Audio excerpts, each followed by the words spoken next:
Good evening everyone.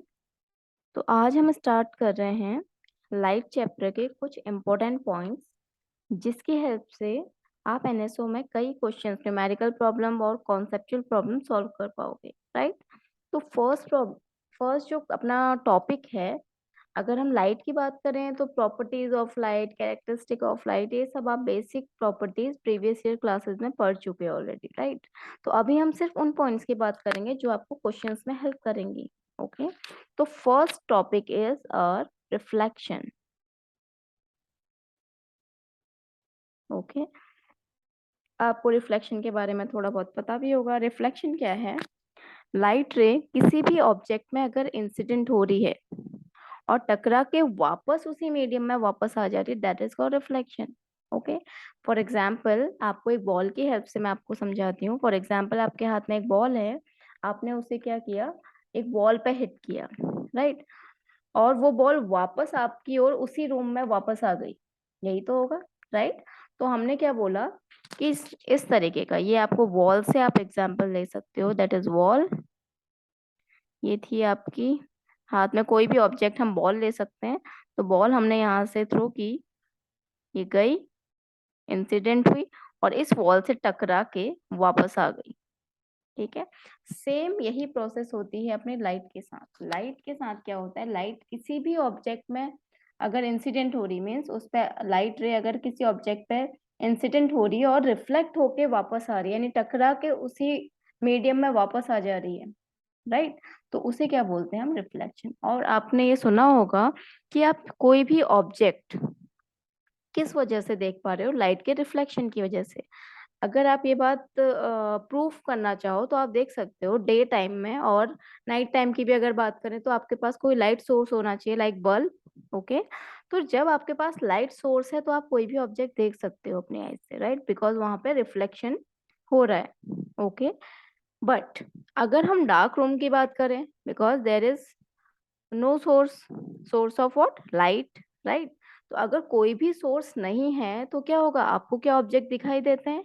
No, because आप कोई भी ऑब्जेक्ट को देख पा रहे हो या मिरर में अपनी इमेज देख पा रहे हो, कोई भी अपने चारों ओर ऑब्जेक्ट को देख रहे हो, वो किस वजह से वो आप देख पा रहे हो, बिकॉज ऑफ रिफ्लेक्शन, राइट। तो रिफ्लेक्शन के बारे में इतना होने के बाद हम थोड़ा सा इसके लॉस पे बात करते हैं, बिकॉज लॉस से रिलेटेड काफी क्वेश्चंस प्रीवियस ईयर में पूछे गए हैं। ओके, यहाँ देखो, फर्स्टली थोड़ा सा रिफ्लेक्शन को समझ लेते हैं। आपको मैं एक सरफेस कोई ले लेती हूँ, सपोज ये कोई एक ऑब्जेक्ट या सरफेस है या मिरर है। मिरर ये जो लाइनिंग में कर रही हूँ आप समझ लो, यहाँ पीछे साइड पॉलिश है। ओके, और ऑब्वियसली आप कहाँ पे अपनी इमेज फॉर्म करते हो, कहाँ पे आप अपने को देखते हो, जिस साइड पॉलिश नहीं है, मीन्स इस सरफेस को रिफ्लेक्टिंग सरफेस कहते हैं, ये वाली सरफेस को। ओके, पॉलिश सरफेस की साइड आप अगर खड़े हो जाओ तो ऑब्वियसली आपको अपनी इमेज फॉर्म नहीं होगी, ये आप सब जानते हो। ओके, नाउ अगर मैं बात करूं, suppose we have a light ray. वैसे ऐसा नहीं है सिर्फ एक लाइट रे इंसिडेंट होती है, बट बिकॉज अगर मैं सारी लाइट रेज ऐसे ड्रॉ करूंगी आपको समझ नहीं आएगा हो क्या रहा है। ओके, तो हम कोई एक लाइट रे लेते हैं, suppose this one is light रे। एक लाइट रे कोई भी मेरा सोर्स हो सकता है, लाइट का सन हो सकता है, बल्ब हो सकता है, कुछ भी हो सकता है। वहां से लाइट रे इस मिरर पे या इस सरफेस पे इंसिडेंट हुई। तो क्योंकि मैं बोल रही हूँ इंसिडेंट हुई, तो इसको हम क्या बोलते हैं, इस रे का नाम होता है बच्चे इंसिडेंट रे, राइट। ये हो गई अपनी incident ray, incident ray. Okay, next is, अब ये लाइट रे इस सरफेस पे अगर इंसिडेंट हो रही है तो टकरा के वापस जाएगी। ठीक है, मीडियम से मेरा मतलब ये है, सपोज ये मीडियम वन, मीडियम टू, जैसे आप यहाँ समझ लो ये रूम वन है आपका, ये रूम टू है। क्योंकि बीच में वॉल प्रेजेंट थी तो लाइट क्या हुआ, रूम टू पे नहीं गई, रूम वन में ही वापस आई। ठीक है, तो ऐसे ही आप मीडियम समझ सकते हो। ओके, सपोज यहाँ मैं बात कर रही हूँ इसके नीचे को, कोई भी सॉलिड सरफेस है जहाँ पे लाइट नहीं जा रही है, यानी कि लाइट यहाँ ना जाके, नीचे ना जाके, सेम उसी रूम में या उसी मीडियम में वापस आ गई। ओके, तो ये जो लाइट रे इंसिडेंट होने के बाद टकरा के वापस आई है, इसको हम बोलते हैं बच्चे रिफ्लेक्टेड रे। इसको बोलेंगे रिफ्लेक्टेड रे।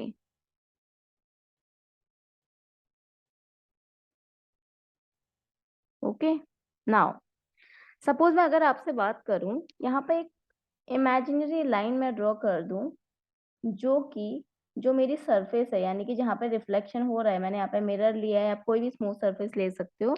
तो यहाँ पे अगर मैं एक लाइन ड्रॉ कर लूँ जो कि यहाँ से 90 डिग्री का एंगल फॉर्म कर रही है, दिस वन, ठीक है, तो इसे हम बोलते हैं, इस लाइन को नॉर्मल। नॉर्मल मीन्स एक परपेंडिकुलर लाइन। ओके, अब देखो ऐसा बिल्कुल नहीं है कि आपके आसपास आपको नॉर्मल्स दिख रहे हैं, ठीक है, नॉर्मल एक इमेजिनरी लाइन है, कहाँ से, जहाँ पे भी हम रिफ्लेक्शन की बात कर रहे हैं। ओके, तो फर्स्ट लॉ ये कहता है रिफ्लेक्शन का, दो लॉज हैं। अगर आपसे कोई पूछे रिफ्लेक्शन के कितने लॉज हैं, तो आप कहोगे there are two laws of reflection. Okay, first law is, जो आपकी इंसिडेंट रे है, नॉर्मल है एंड रिफ्लेक्टेड रे है। ओके, जो मैंने तीनों लिखी है, incident ray, normal and reflected ray, तीनों ही सेम प्लेन में लाई करती हैं। सेम प्लेन मतलब कि एक ही प्लेन में लाई करेंगी, ऐसा नहीं है कोई, सपोज आप एक रूम का एग्जांपल ले लो।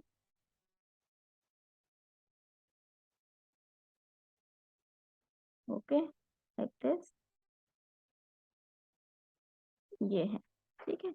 तो मैं कह सकती हूँ एक प्लेन मेरा ये फ्रंट वाली वॉल होगी, ओके, सेकंड प्लेन मेरा ये हो सकता है, थर्ड प्लेन मेरा पीछे वाला हो सकता है। तो अगर लाइट रे फर्स्ट में इंसिडेंट हो रही है, यहाँ देखना इस तरीके से, तो वो रिफ्लेक्ट भी यही होगी और नॉर्मल भी कहीं यही होगा। यानी कि ऐसा नहीं है कि अगर आप दो वॉल्स को देखो अपने रूम में, आप देखोगे एक वॉल आपकी क्या है, अगर दो वॉल्स 90 डिग्री में है जो आप उनको देख सकते हो, तो एक वॉल को आप एक प्लेन की तरह ट्रीट करो, दूसरी वॉल को दूसरे प्लेन की तरह ट्रीट करो। ओके, तो अगर एक लाइट रे मेरी फर्स्ट वॉल पे इंसिडेंट हो रही है, तो रिफ्लेक्ट भी वो उसी प्लेन से होगी, ना कि दूसरे प्लेन में, राइट। ओके, नेक्स्ट इज, यहाँ देखो आप, तो ये लॉ, इससे कोई न्यूमेरिकल प्रॉब्लम तो नहीं बनती है, बट आप ऐसे समझ सकते हो कि फर्स्ट लॉ क्या है आपका, इंसिडेंट रे, नॉर्मल रे एंड रिफ्लेक्टेड रे, ठीक है, all lies on the same plane, तीनों ही क्या है, सेम प्लेन में लाई करती हैं, अलग अलग प्लेन में लाई नहीं करेंगी। ऐसा नहीं है इंसिडेंट रे एक प्लेन में है, रिफ्लेक्ट वो दूसरे प्लेन में हो रही है। ओके, नेक्स्ट इज, ये बहुत इंपॉर्टेंट है, नंबर 2। अब देखो, मैंने आपको रे के बारे में तो बात कर ली, बट एंगल्स के बारे में हमने बात नहीं की है।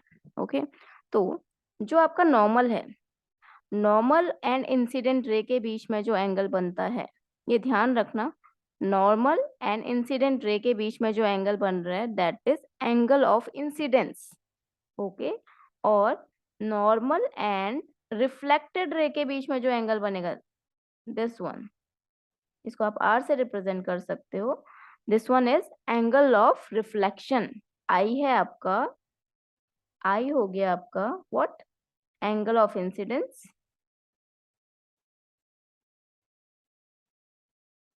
Angle of incidence.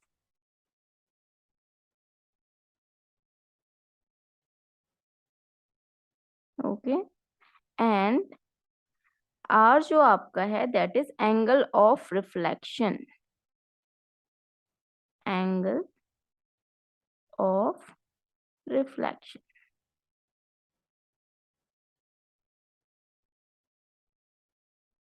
ओके, ये हो गया।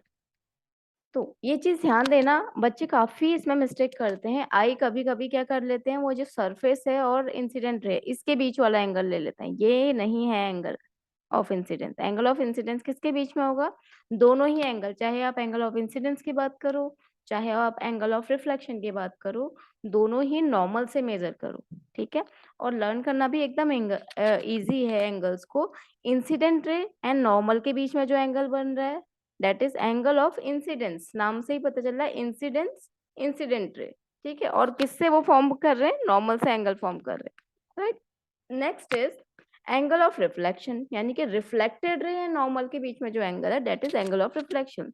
तो सेकेंड लॉ ये कहता है कि always angle I is equal to angle R, means angle of incidence is equal to angle of reflection, right. ये बहुत इंपॉर्टेंट है बच्चे, अभी क्वेश्चन आप जितने देखोगे, मैं आपको करवाऊंगी क्वेश्चन कुछ प्रैक्टिस के लिए, सारे इसी पे बेस्ड होते हैं, रिफ्लेक्शन से ले, राइट।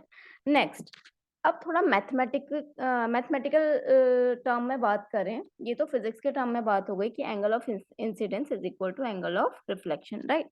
अब मैथ्स के टर्म में अगर हम बात करें, तो आप ये देखोगे, ये जो दो एंगल मेरे पास बच गए, ठीक है, इनको ग्लैंस एंगल बोलते हैं, बट इनकी जरूरत नहीं है नाम याद करने की।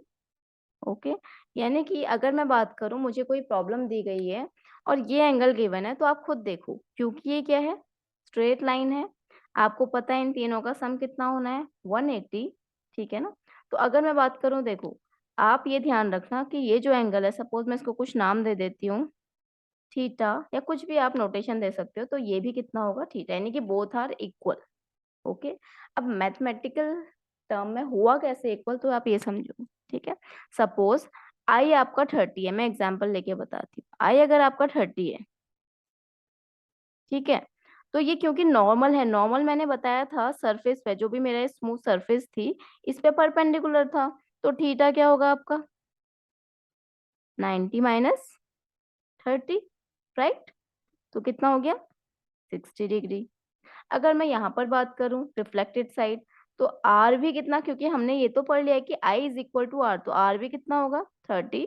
तो ये वाला थीटा या थीटा 1 थीटा 2 आप नाम दे सकते हो, ये भी कितना आने वाला है, बिकॉज ये भी नॉर्मल है यहाँ पे। नॉर्मल से मैं पूरी बात करूँ तो आर प्लस थीटा इज 90, तो theta will be 90 minus 30, it means ये भी कितना होना है, 60। तो अब देखो, अब आपको क्या याद रखना है वो पॉइंट बताते हैं। आपको एक तो याद रखना है कि angle of incidence is equal to angle of reflection, ये आपको याद हो गया। प्लस ये जो एंगल है, जो आपका इस स्मूथ सरफेस से इंसिडेंट रे के बीच में एंगल बन रहा है, और इस सरफेस से रिफ्लेक्टेड रे के बीच में जो एंगल बन रहा है, ये भी आपस में इक्वल होंगे। बार बार हमें प्रूफ करने की जरूरत नहीं है, आपको खुद से पता होना चाहिए। If I is equal to R, then both these angle will also be equal, right. Okay, now इसकी एक दो हम प्रॉब्लम्स देख लेते हैं। देखो, for example, suppose this one is a question. आपको ये लाइंस एंगल की, सॉरी, ये जो रिफ्लेक्शन की प्रॉब्लम सॉल्व करने के लिए थोड़ा सा लाइंस एंड एंगल का भी नॉलेज होना जरूरी है, राइट। अब देखो, suppose there are two mirrors, okay, and ये जो क्वेश्चन मैं करवा रही हूँ, ये प्रीवियस ईयर में आया हुआ क्वेश्चन है, NSO 2015 का क्वेश्चन ले रहे हैं, राइट। अब आप देखो, वेट अ मिनट, ओके, यहाँ देखो, सपोज ये एक मिरर है, ये जो मैं ऐसे लाइनिंग कर रही हूँ, इसका मतलब है पॉलिश इस साइड है, राइट। तो ऑब्वियसली आपको रिफ्लेक्शन कहाँ से देखना है, यानी अपना अपनी इमेज कहाँ पे फॉर्म होगी, या किसी भी ऑब्जेक्ट की इमेज कहाँ से फॉर्म होगी, ऑपोजिट साइड ऑफ पॉलिश। ठीक है ना, यहाँ देखो, अब क्या हुआ आपका, सपोज ये क्वेश्चन कुछ इस तरीके से, ये डायग्राम आपको गिवन है कि ये मिरर 1 है, ये मिरर 2 है, both are perpendicular to each other. मैं पूरा क्वेश्चन नहीं लिख रही हूँ, बट आप इसे ध्यान से सुनना कि two mirrors are perpendicular to each other, means angle between them is 90 degree. ये गिवन इंफॉर्मेशन है, हम अपने मन से कुछ भी नहीं कर रहे, राइट। इसके बाद आपको बोला गया है कि एक लाइट रे कुछ इस तरीके से यहाँ पे इंसिडेंट हो रही है, इस तरीके से इंसिडेंट हो रही है कि वो मिरर से कितना एंगल बना रही है, 40 डिग्री। ये डायग्राम गिवन है क्वेश्चन में, ओके, 40 डिग्री। नेक्स्ट, अब ऑब्वियसली अगर यहाँ पे वो इंसिडेंट हुई है तो रिफ्लेक्ट भी होगी, तो रिफ्लेक्ट होने के बाद वो कहाँ पे टकराई, दूसरे मिरर में, ओके। और यहाँ पे अगर वो, अब देखो ये जो सेकंड मिरर है, इसके लिए ये जो रिफ्लेक्टेड रे फर्स्ट मिरर की है, मीन्स ये वाली रे, ये क्या कर रही है, इंसिडेंट रे की तरह काम कर रही है, तो यहाँ पे इसका क्या होगा, फिर से रिफ्लेक्शन होगा, यानी कि ये लाइट रे कुछ इस तरीके से निकल जाएगी। मीन्स यहाँ पे आपका दो बार रिफ्लेक्शन हो रहा है। अगर आप देखो, पहले फर्स्ट मिरर के लिए ये लाइट रे आई, रिफ्लेक्ट हुई, और जो रिफ्लेक्टेड रे है फर्स्ट मिरर की, वो सेकंड मिरर के लिए इंसिडेंट रे का काम कर रही है, और फिर क्या हो गई, वो फिर से रिफ्लेक्ट हो गई। यहाँ पे हम बोल सकते हैं मल्टीपल रिफ्लेक्शन, यानी कि एक से ज्यादा बार अगर रिफ्लेक्शन होता है तो उसे हम बोलते हैं मल्टीपल रिफ्लेक्शन, ओके। और ये क्वेश्चन में गिवन है कि ये आपका एक्स है, X means you have to find the value of X, unknown angle, right. तो अब देखो, आपसे पूछा गया you have to find the value of X, और हमको सिर्फ इतना सा दिया है कि ये 40 है और both mirrors are at 90 degree. तो अगर आप क्वेश्चन ट्राई कर रहे हो तो पहले वीडियो पॉज करके खुद से ट्राई करना, फिर आप सॉल्यूशन देख सकते हो। ओके, अब देखो, मैं अगर सॉल्यूशन की बात करूं तो इस छोटे से ट्राइंगल अगर आप देखो, मैं इसे नाम दे दूं A B and C, right. Again मैं आपको बोल रही हूँ कि जो लाइंस एंड एंगल आपका टॉपिक होता है मैथमेटिक्स में, उसे थोड़ा सा आप सीख लेना अगर आपको रिफ्लेक्शन की प्रॉब्लम सॉल्व करनी है तो, राइट। थोड़ा एंगल्स का आपको नॉलेज होना जरूरी है, specially linear pair, parallel lines की प्रॉपर्टी। ओके, तो यहाँ पे देखो क्या है, अभी मैंने आपको बोला था, अभी आप ऐसे देख के कंफ्यूज मत होना, सपोज ये लाइट रे, सॉरी ये कोई सरफेस है, मैंने अभी आपको कुछ बताया था जस्ट इससे पहले कि अगर ये इंसिडेंट रे है, ये रिफ्लेक्टेड रे है, ये नॉर्मल है, तो आई इज इक्वल टू आर तो होता ही है, बट ये जो एंगल है मिरर और इंसिडेंट रे के बीच में जो एंगल है, मिरर और रिफ्लेक्टेड रे के बीच में जो एंगल है, वो आपस में इक्वल होते हैं। इस प्रॉपर्टी को भी याद रखना। ओके, तो यहाँ देखो, ये एंगल क्या है, इंसिडेंट रे एंड मिरर के बीच की बात हो रही है, यानी कि ये वाला एंगल जो 40 दिया हुआ है वो इस एंगल की बात हो रही है। तो ये किसके इक्वल होना चाहिए, रिफ्लेक्टेड रे एंड मिरर के बीच, मीन्स ये वाला एंगल भी कितना होगा, वेट, इसको हम बात कर लेते हैं, जो हम अपने मन से लिख रहे हैं उसको हम रेड कलर से देख लेते हैं। 40 डिग्री क्यों हुआ ये आपको अब समझ आ गया है। ओके, ये वाली प्रॉपर्टी हमने यूज की। ओके, अब आप देख रहे हो इसमें 90 डिग्री तो गिवन है।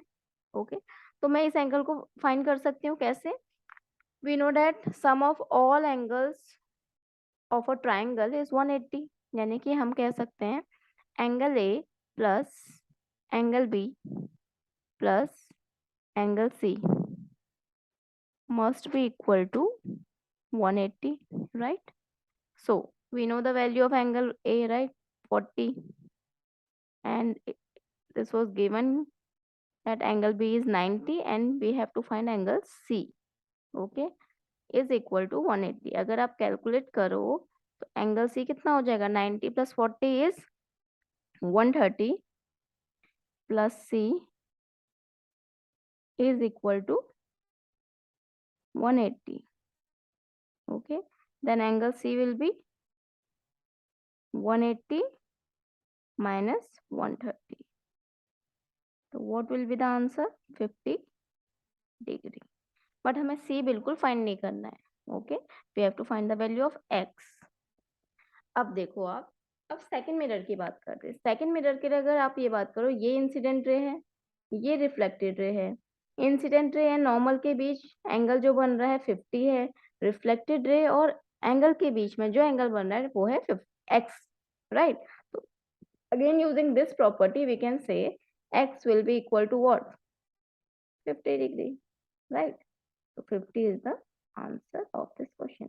और ये क्वेश्चन आपका आया हुआ था NSO 2015 का क्वेश्चन, राइट। मीन्स आपको बेसिक लॉज ऑफ रिफ्लेक्शन अगर समझ आते हैं, specially second law of angle जो हमने बात की थी, एंगल वाला लॉ, ये आपका बहुत यूज होने वाला है। ओके, एक क्वेश्चन और डिस्कस कर लेते हैं। तो second question is, okay wait a minute,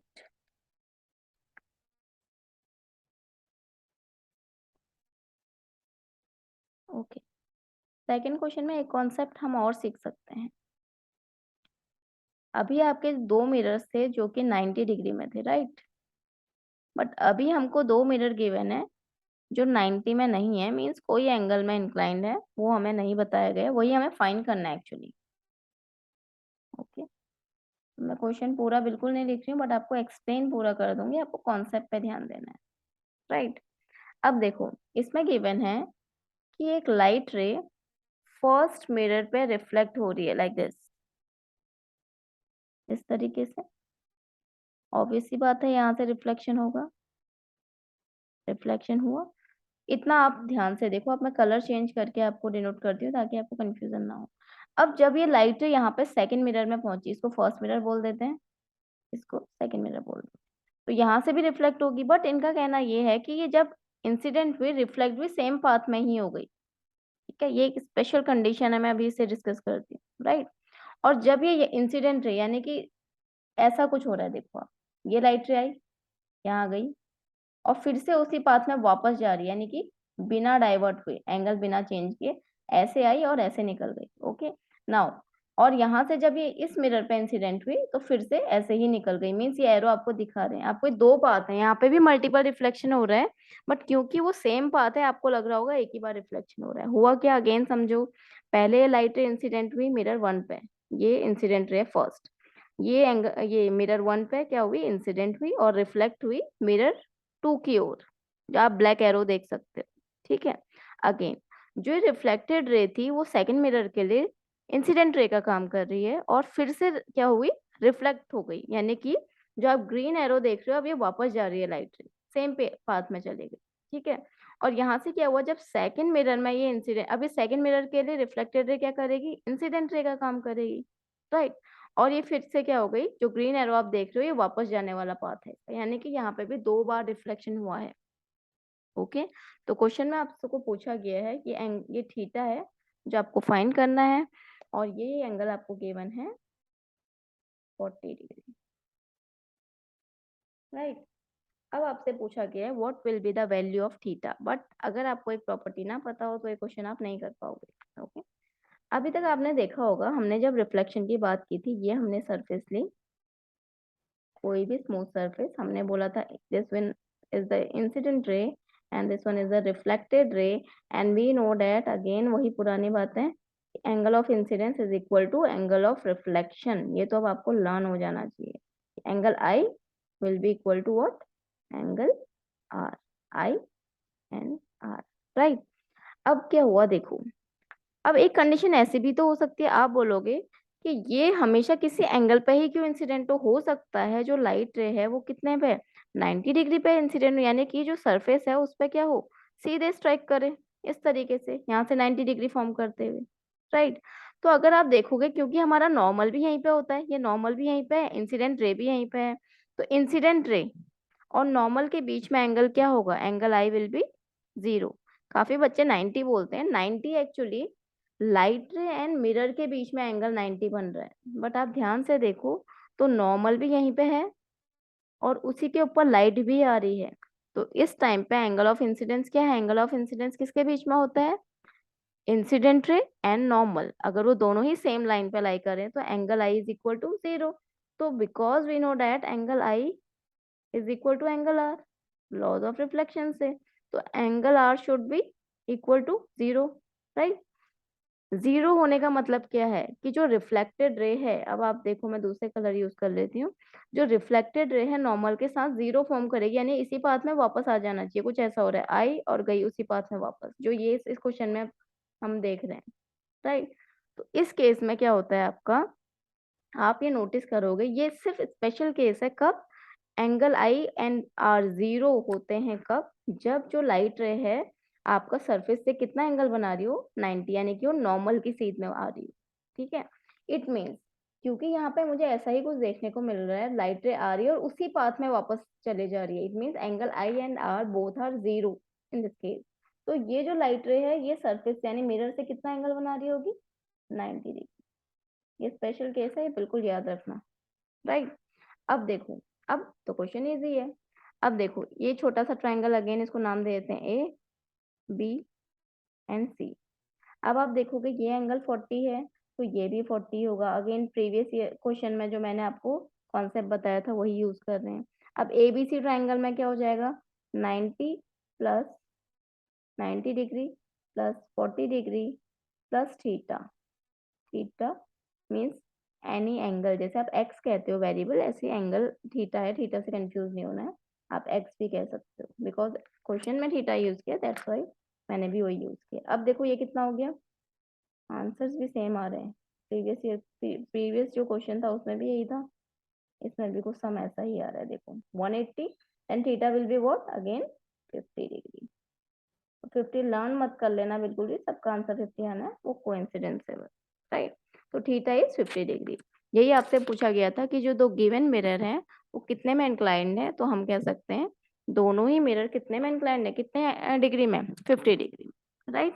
तो इस तरीके के आपसे क्वेश्चंस पूछे जाते हैं। नेक्स्ट लेक्चर में हम कुछ और क्वेश्चन डिस्कस करेंगे, प्लस मिरर्स की प्रॉपर्टी डिस्कस करेंगे, जो बहुत इंपॉर्टेंट है। जो आपके रिफ्लेक्शन की अगर बात करें तो उससे इस तरीके के न्यूमेरिकल बनते हैं, कुछ क्वेश्चंस मैं और आपको कराऊंगी।